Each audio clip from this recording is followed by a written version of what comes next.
Hey guys, just thought I'd make a video today about a bit of a trend that we've seen the last month or so. I don't agree with it. I don't agree with anything that's going on at the moment with mandatory vaccinations in companies and anything like that. I strongly disagree with what's going on. For the record, I'm not anti-vaccination. I'm not pro-vaccination. I don't give a fuck if you've got it. I don't give a fuck if you don't want to get it. I'm all about pro-choice, and that should be, that should be what everyone's about, pro-choice. If you want to get it, go and get it. If you don't want to get it, well, you shouldn't be forced to get it. I don't agree with that. I don't agree with this bullshit that, if an unvaccinated person's there, then, they're going to give us COVID. Well, you've got your vaccine. You're covered. So, yeah, I don't really buy into that bullshit too much. But, yeah. Anyway, yeah, the last probably month or so, we've seen a bit of a trend, especially when big corporations and big companies coming out of the woodwork and saying that they're going to do this and force vaccinations on their staff. Pretty much all started 9th of August, from what I can see. SPC was the first one to come out of the woodwork, the Shepparton base. We know what's been going up there. I just find that very, very strange. So yeah, they pretty much come out and said all their staff have to get it. 9th of August. Then pretty much a week later, we see Qantas. Qantas makes COVID-19 vaccinations mandatory for its workers.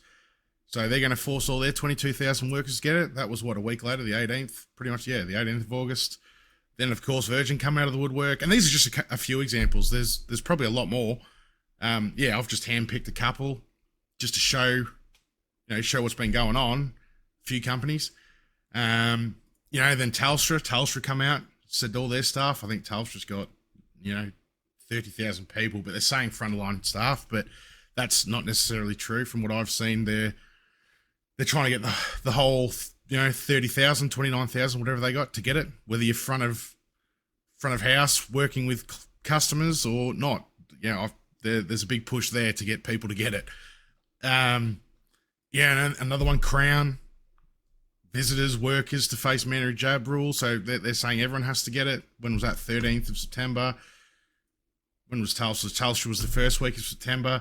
So yeah, we're seeing a bit of a trend. And like I said, these are just a couple of businesses. These aren't all of them. I think the banks have forced it. Stuff like that. I even saw, here we go, Spotlight. Unvaccinated Spotlight staff won't get Christmas bonus. Well, this is just completely wrong. And even like down in this article here, there's a lawyer. This bloke here, he comes along and goes, normally when you set bonus and incentive schemes, it's done on the basis of performance and meeting targets, he noted.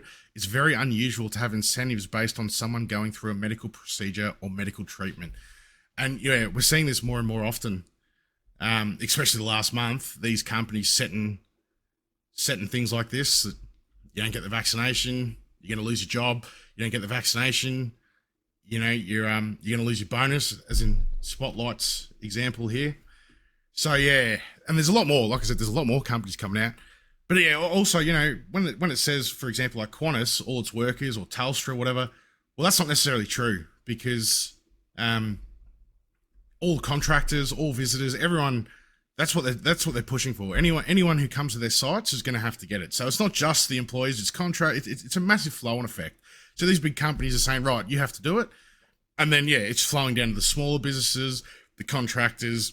If you want to work for Telstra, if you want to work for Qantas, or if you want to work for Virgin or SPC, tradies working on their machines, well, you're going to have to get it. It's as simple as that.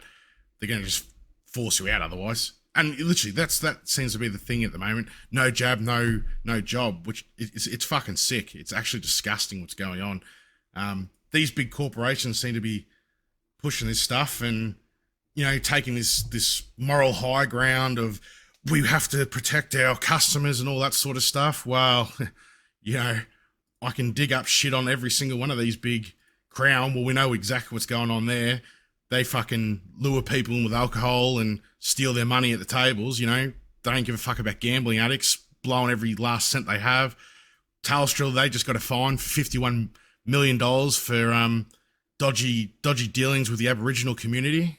Getting them to sucking money out of them.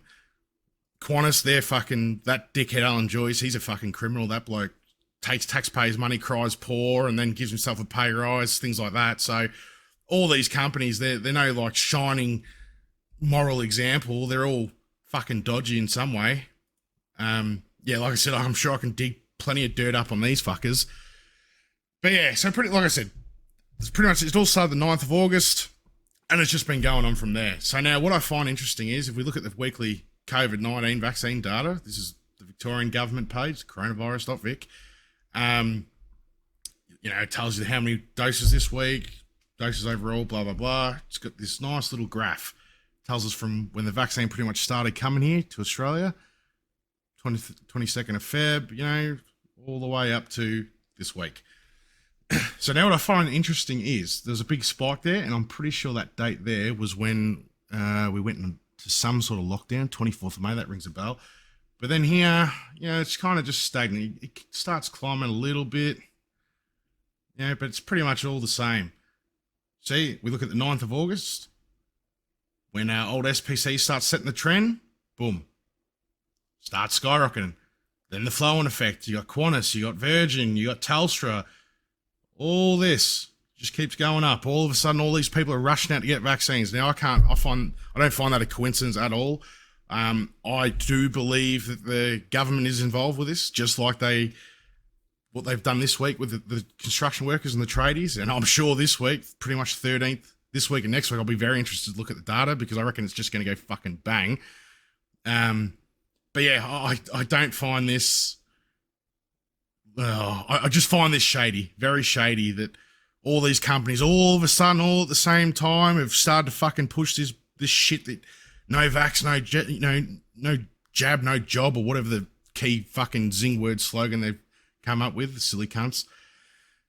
But yeah, I just find it very strange indeed. And yeah, the government is somehow definitely involved with this. That's my opinion. I can't 100% prove that, but from what we're seeing, what we're seeing with the construction industry, they start threatening, and then all of a sudden now it's mandated. You can't work in regional if you live in metro, and you can't work in metro if you live in regional unless you get the jab, and all this sort of bullshit. So yeah, I'll be making another video about all the construction stuff this week. Good on yous. Fucking support yous 100% what yous done. Keep doing it. This fucking lunatic Andrews and this clown Sutton, we need people to stand up now because it's just getting beyond the joke. These fucking rules and regulations and trying to force bullshit. But yeah, the federal government, they're weak as piss. I reckon they're 100% behind all this stuff. Like they support it. They know they can't come out and say that we're going to mandate it because it's against the Australian Constitution. But I'm under the impression that states can force it. But yeah, this is a problem. It's all wishy-washy at the moment, what's going on and what's the law and what's not the law. So we're going to see a lot of court cases in the next, few months on, once we see a couple of them, the unions taking companies to court or whatever, it's going to start setting a precedent of what's acceptable and what's not acceptable. But yeah, these companies are trying to get away with it, pushing it to their staff. So anyway, we'll see what happens.